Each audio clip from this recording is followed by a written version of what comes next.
10. Whoa, reaction content. So which one should we watch? We'll do the 9/11 one, actually, because I'm really curious about the 9/11 one. On the morning of January.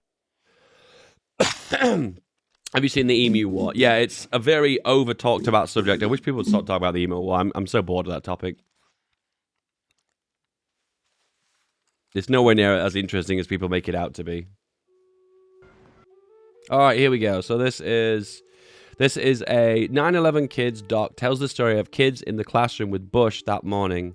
I remember we had to wake up extra early and get to school, and I just remember pulling up, and it felt like a movie or something.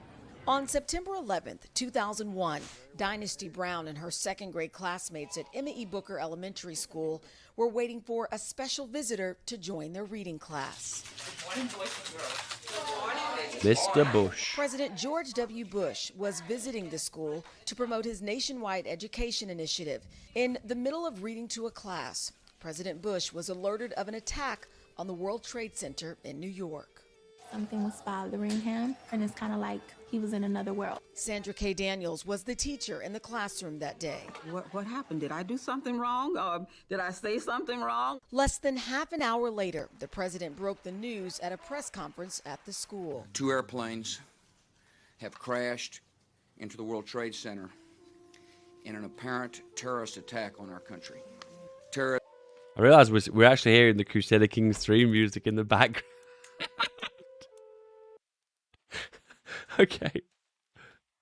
We'll keep the volume up so I don't remember to put it back. Against our nation will not stand.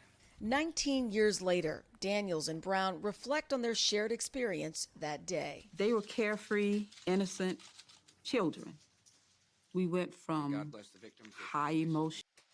Okay, so I used to watch all the 9/11 conspiracy videos, okay? And there was one called Loose Change. And a lot of people put Bush's reaction in this classroom down to him being involved in it somehow. And at the time, I believed it. But if you really think about it, how is he meant to react? Is he meant to, like, dive out of his chair and flail his arms around and go, oh my goodness, what is happening? It's like there's not a lot he can do at that exact moment. He has to wait for the press conference to set up and deliver information that he actually knows about. Because at the time, nobody knew nothing.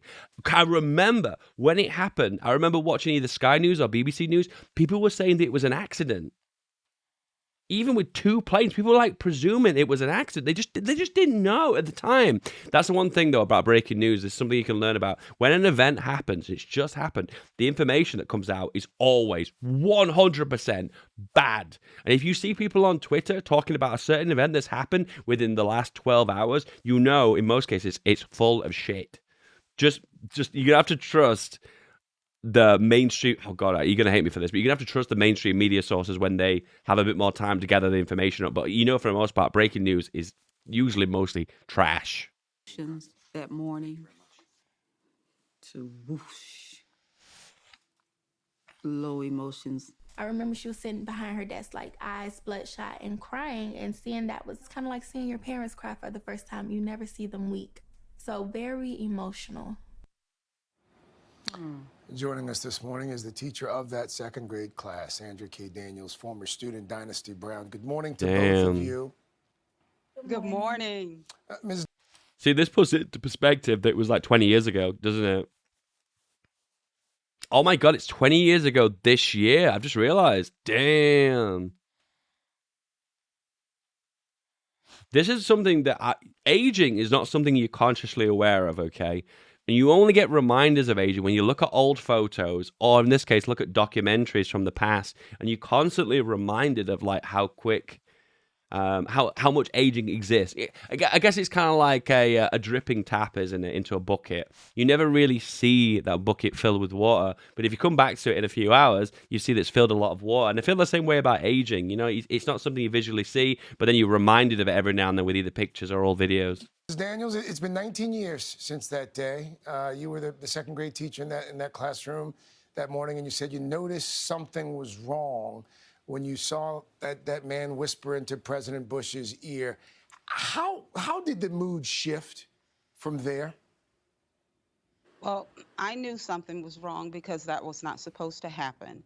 And the mood went from we're having a great time. He's Those planes colliding into buildings wasn't meant to happen. Wasn't a good thing. emotionally involved with the classroom, to him leaving us spiritually, mentally, and physically. He left the room. And I knew I had to continue teaching because I had my 16 students in front of me. I had the classroom full of cameras, and the president was there. But he left me, and I didn't know why. Dynasty, you were one of the 16 students in the classroom that morning. He left. He left a class full of children. What a disrespectful president. Only 7 years old at the It's time. a joke. Did you It's a have joke, any guys. Come idea on. what was going on in that moment? Do you remember? Not exactly, but kind of like she said, the energy just shifted in the room. So we knew something was wrong, and as a kid, you're very curious. So I'm keep So she must be like late 20s now, at least, right? looking up. I'm peeking because his face is completely different now. So the energy definitely shifted, but we didn't know exactly what was going on. Ms. Daniels, This is a hot take, but my opinion is I don't think the teacher, neither the children in the class, had any idea the president's personality changed at any point of this talk, this speech, this visit.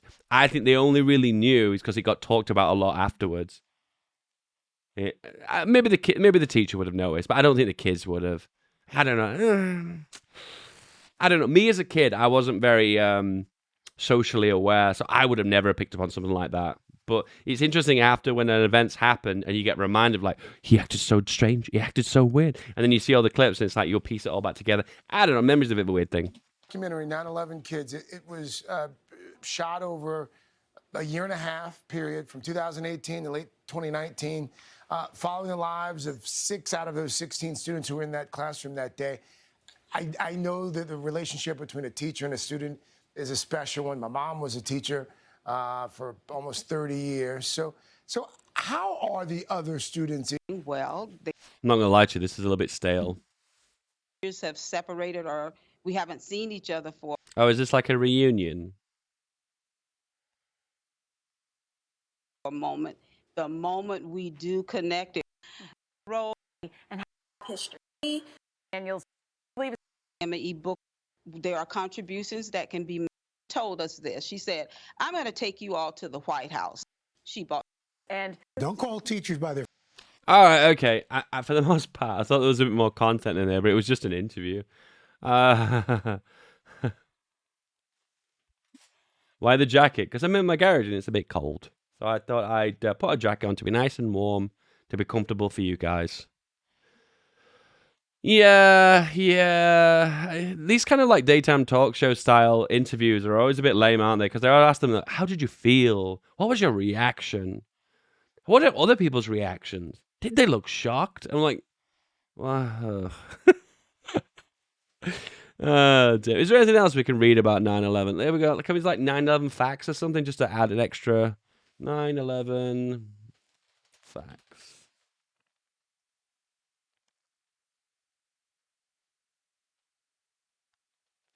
So I went to New York in about 2010. It might have been actually like maybe 2008, maybe. It might have been earlier than that. Yeah, it might have been a lot. When did they finish the Memorial Gardens? New World Trade Center, New York City. When did they finish the plaza? Like, because right now where the Twin Towers are is like a garden almost. They've made like a little park out of it. When did that finish?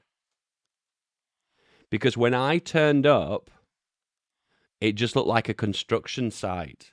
It didn't look like this, obviously. It wasn't the ruins of the World Trade Center, obviously, but it was like it looked like this. It looked like this. Maybe it was around 2007, 2008, and this is when I went to New York. And there wasn't a lot to see, to be totally honest with you. I remember there was a guy playing a violin, and everyone was very quiet. There was a very somber mood, and I remember Dad getting a bit teary-eyed about it. And I felt at the time I was kind of like in my late teens, and I was very rebellious at the time. And I felt at the time like I was a bit angry about the Iraq War because I felt like we were like dragged into it for the wrong reasons. And I felt like 9/11 was using a scapegoat. And to a certain degree, I still believe that a little bit now, to be honest with you. So I felt like a little bit, I didn't feel sad. I felt a little bit angry. You know what I mean? And then they built the new World Trade Center, didn't they? So this is the original. This is a hot take. This is a little bit of a hot take. I'm probably going to rustle some feathers here, but architecturally, these buildings are a bit shit. Does anyone else agree with me? They're just rectangles erected out the ground. Where I feel like the architecture of some of these buildings below them are actually more beautiful than the actual World Trade Centers. Does anyone agree with me?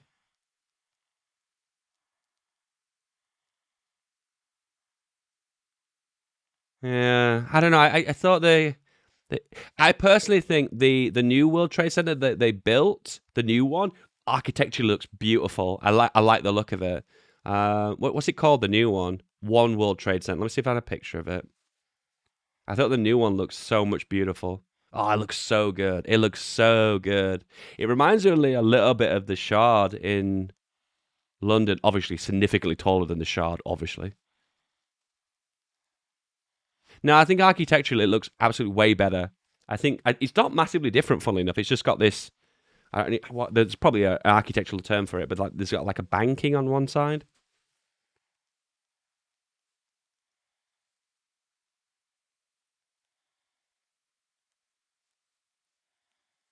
Whoa, guys, I don't know what community you've come from, but God, you guys are a little bit rude. Oh my goodness. Guys, just chill, relax.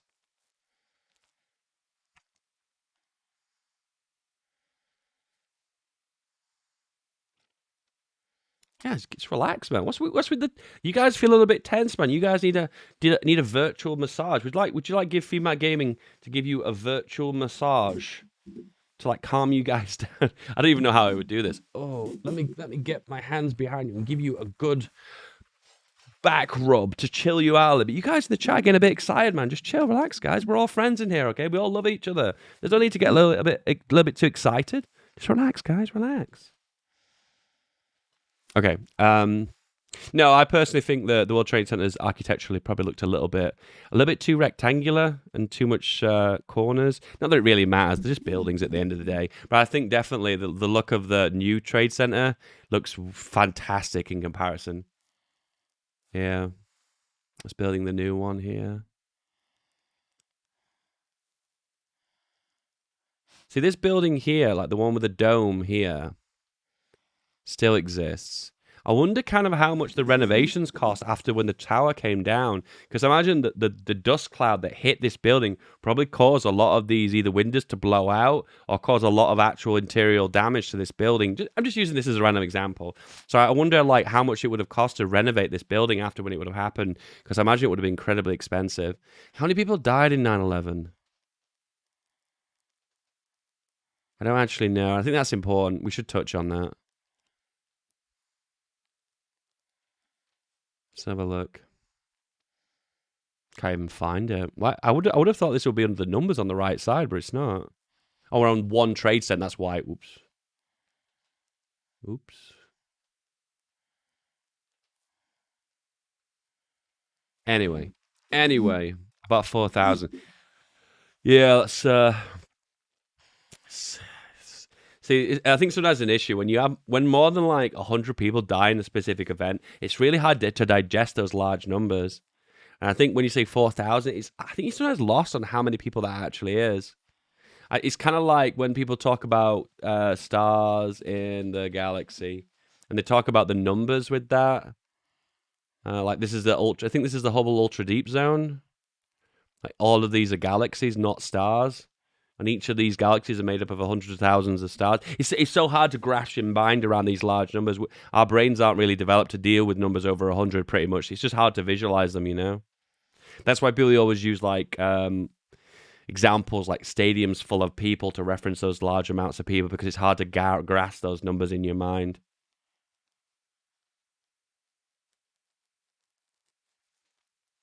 Hey, for the most part, most of you guys in the chat, the 99% are being very mature, and I do appreciate that. Thank you guys. Honestly, I really do. So 9/11 facts. Let's have a little cheeky look.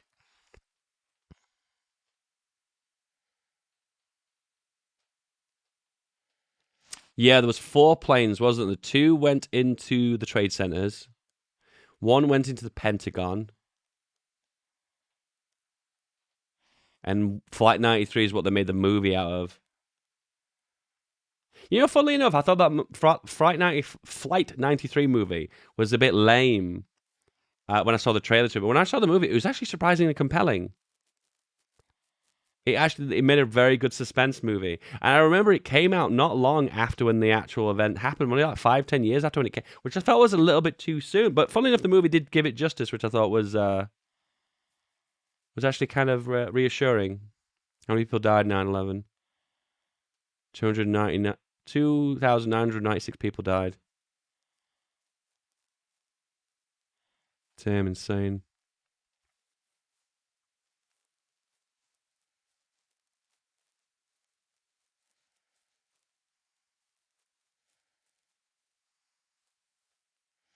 The elevator was really fast. I've heard that too. I heard the people who go on the elevator to go from the bottom floor to the top floor, their ears would pop as they were going up. Do you guys hate that? I feel that really annoys me, ears popping. If you basically lived in like the top of the tower, no one lived in the towers. If you worked in the top of the towers and you constantly had to ride the elevator every day and your ears were popping, oh my God, it would drive me absolutely mad.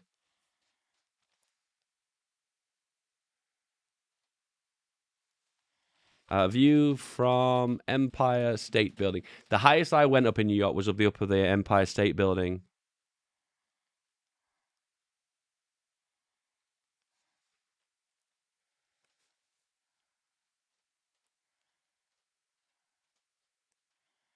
And it's the most scary thing about it is that when it was a really windy day, and every now and then you could feel the wind get up, and you could feel the building wobble a little bit. So apparently, skyscrapers are built this way by design. Like they're not meant to be completely solid structures. They're meant to have a little bit of a bend to them, because otherwise they would crack and they would shatter. It's kind of like how tungsten is the most dense metal on Earth, but it also is one of the most brittle because it's so densely packed together. It tends to have a tendency to form cracks. Where like tungsten, on the other hand, tends to be a little bit more malleable. Hence the reason that it's not as strong. Malleable, that's the word I was thinking of. It's the same with planes as well. Have you seen plane landing high winds? It's not always a smooth and pleasant landing for airplanes.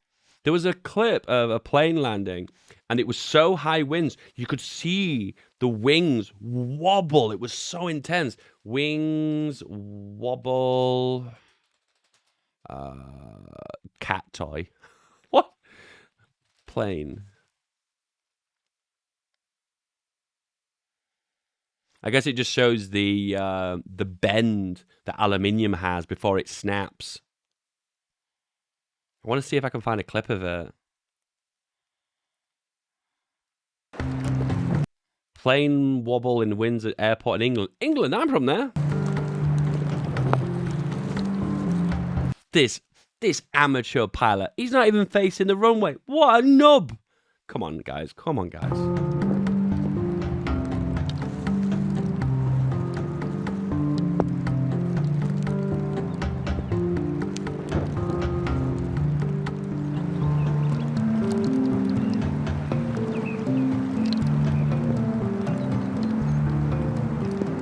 Oh, look at the wing. You can actually see them wobbling there. Let me go a bit slow. Wob. Wob. Wob.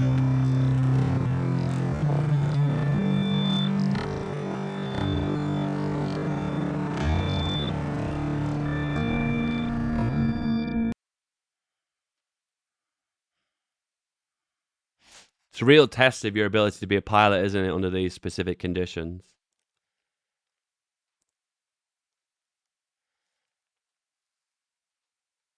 These are the clips you don't want to look at, prior to boarding a plane. I hadn't been on a plane in over 10 years, and the first flight I went on when I went to Stockholm in PDXCon 2018, and I was very nervous getting on the plane. I was flying alone, never done that before. I'd not flown in over like 12, 13 years. So I was genuinely a little bit nervous, you know. And it was actually a very relatively decent flight, actually. A little bit longer than I expected. You know, on perspective, Manchester to Stockholm is actually a relatively large distance. When you look at the map, it's this small. It's like this far away. But when I was on the plane, it was like, whoa, it's real big.